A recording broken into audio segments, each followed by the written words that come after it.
ونعوذ بالله من شرور أنفسنا ومن سيئات أعمالنا من يهده الله تعالى فلا مضل له ومن يضلله فلا هادي له ونشهد أن لا إله إلا الله وحده لا شريك له ونشهد أن سيدنا وسندنا وحبيبنا ومولانا محمدا عبده ورسوله الذي أرسله بالحق بشيرا ونذيرا وداعيا إلى الله بإذنه وسراجا منيرا فقد قال سبحانه وتعالى في كلامه المجيد وفرقانه الحميد أعوذ بالله من الشيطان الرجيم بسم الله الرحمن الرحيم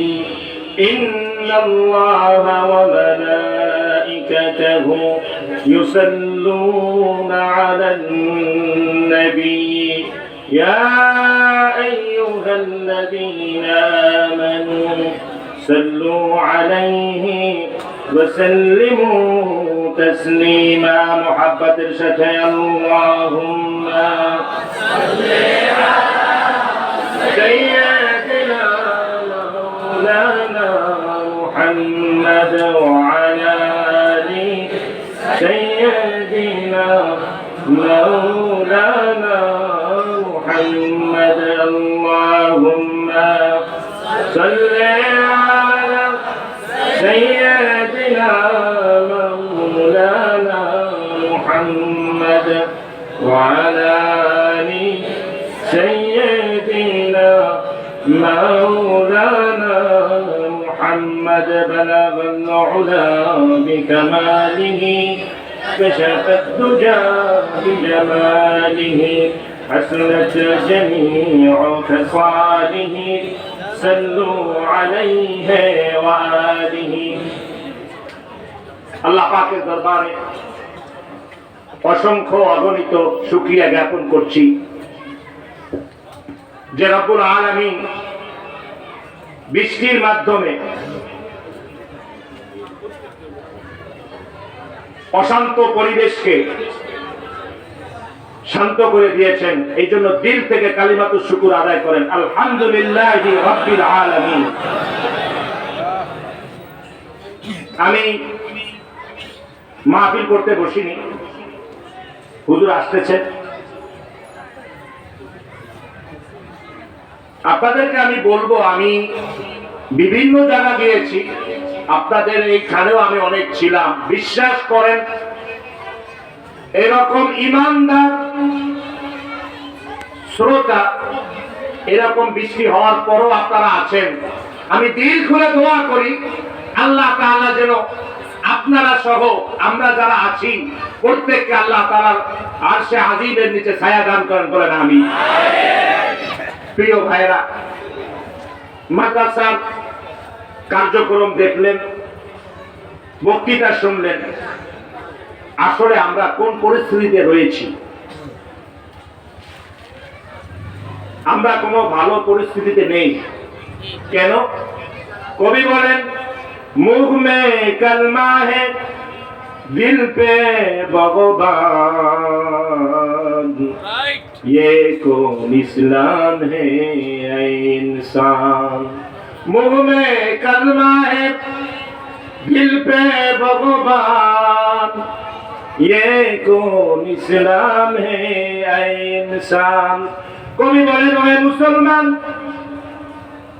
তোমার মুখে কালেমা আছে, কালেমা তৈয়বা তো পড়ে নিয়েছো, লা ইলাহা ইল্লাল্লাহ মুহাম্মাদুর রাসূলুল্লাহ, কিন্তু অন্তরের দিকে তাকিয়ে দেখো, তোমার অন্তরে আছে ভগবান। সমাজের সাথে মিলিয়ে নেন। আমরা বলি, মুখে ঠিকই বলি রিজিক দাতা আল্লাহ, আপনাকে আমাকে লালন পালন করেন আল্লাহ, সব কিছুর মালিক আল্লাহ, এটা মুখে স্বীকার করি ঠিকই, কিন্তু একটা কথা বলি, উসিলা ছাড়া আল্লাহ আপনাকে আমাকে চালাবে না, সেটা ভিন্ন কথা। একটা হলো গতানুগতিক কথা, অবশ্যই আল্লাহ উসিলা ছাড়া কিছু করে না, কিন্তু ইয়াকিন যদি এইরকম হয়ে যায় যে উসিলা ছাড়া আল্লাহ আসলে পারে না,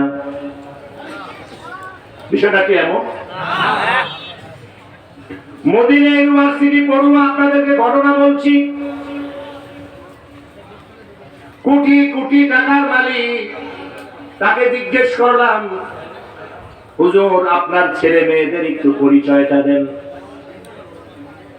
আলেম মানুষ দেখেন পরিচয় দিচ্ছে, বলে যে ভাই জুব্বা পরে হাঁটি, মাথায় পাগড়ি পেঁচিয়ে হাঁটি, বলদ ভাববেন না, বোকা ভাববেন না। আমি আমার একটা সন্তানকেও মাদ্রাসায় পড়াই নাই, আমি আমার 6টা সন্তানকে আমি ব্র্যাক ইউনিভার্সিটিতে পড়িয়েছি। বলে নাউজুবিল্লাহ। মদিনা ইউনিভার্সিটিতে পড়ে, মাদ্রাসায় পড়েছে, গর্ব করে বলছে যে আমি আমার সন্তানদেরকে মাদ্রাসা পড়াইনি, আমি আমার সন্তানকে ইউনিভার্সিটিতে পড়িয়েছি। আসেন উল্টা দিকে, এটাই আমরা যে খুতবায় বলি, মান ইয়াহদিল্লাহু ফালা মুদিল্লা লাহু ওয়া মান ইউদ্লিলহু ফালা হাদিয়া লাহু। ও বন্ধুরা, ইসলামের সাথে, ঈমানের সাথে আলেম হওয়ার কোনো সম্পর্ক না, ইসলামের সাথে সম্পর্ক হলো সঠিক বুঝ এবং সঠিক ব্যবস্থা।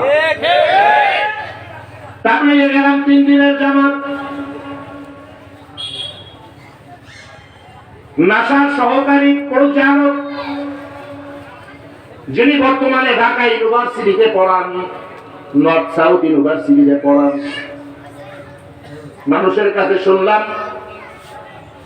অনেক বড় বিজ্ঞানী, বাংলাদেশের জন্ম, কিন্তু নাসার সহকারী প্রধান। এশার নামাজ শেষ করে, খাওয়া দাওয়া শেষ করে জিজ্ঞেস করলাম, স্যার একটু কথা বলবো। প্রথমে জিজ্ঞেস করলাম, স্যার মোবাইলের ভিতরে যে মেমোরি থাকে, এটা ভাঙলে ঘাটলে কোথাও তো কোনো গান পাওয়া যায় না, গজল পাওয়া যায় না, ওয়াজ পাওয়া যায় না, এটা কিভাবে আপনাদের সৃষ্টি? স্যার বলেন যে দেখো, তুমি এমন এক প্রশ্ন করেছো যে প্রশ্ন অতীতে কেউ আমাকে করেনি। বিজ্ঞান নিয়ে তুমি এত আশ্চর্য হয়েও না। আল্লাহ তাআলা মেধা দিয়েছেন, আমরা শুধু যোগ সূত্র তৈরি করি, 99% আমরা কনফার্ম এই সৃষ্টি, এই তৈরি কি থেকে হলো আমরা নিজেরাও জানি না। জিজ্ঞেস করলাম, স্যার দেশে কেন আসলেন? স্যার বললেন, আগে তোমাকে বলি শুনো, কোন রাষ্ট্রে গেলে আমার 1 মাস আগে ইনফর্ম করতে হতো যে আমি আসব। ওই দেশের সর্বোচ্চ মেহমান আমি হতাম, আমার টিকিট ফ্রি, থাকা ফ্রি, যাওয়ার পরে কমপক্ষে $5 লক্ষ গিফট। আমি যখন দেখলাম আমেরিকার শিক্ষায় যদি আমার সন্তানরা শিক্ষিত হয়, ইসলামের অপকার ছাড়া কোনো উপকার হবে না, এই সন্তানদের কারণে আমার জাহান্নামে জ্বলতে হবে। বড় বিজ্ঞানী হয়েছি ঠিকই, ইসলাম যেমন বুঝার দরকার বুঝি নাই। আমি যে ভুলটা করেছি, সন্তানকে সে ভুল করতে দিতে আমি রাজি নই। এই জন্য সন্তানদেরকে নিয়ে আমি দেশে চলে এসেছি। আমার 6টা মেয়ে, 6টা ছেলে, আলহামদুলিল্লাহ 12 জন সন্তান আমার কোরআনে হাফেজ। একটু চিন্তা করেন, উনি বেতন পাই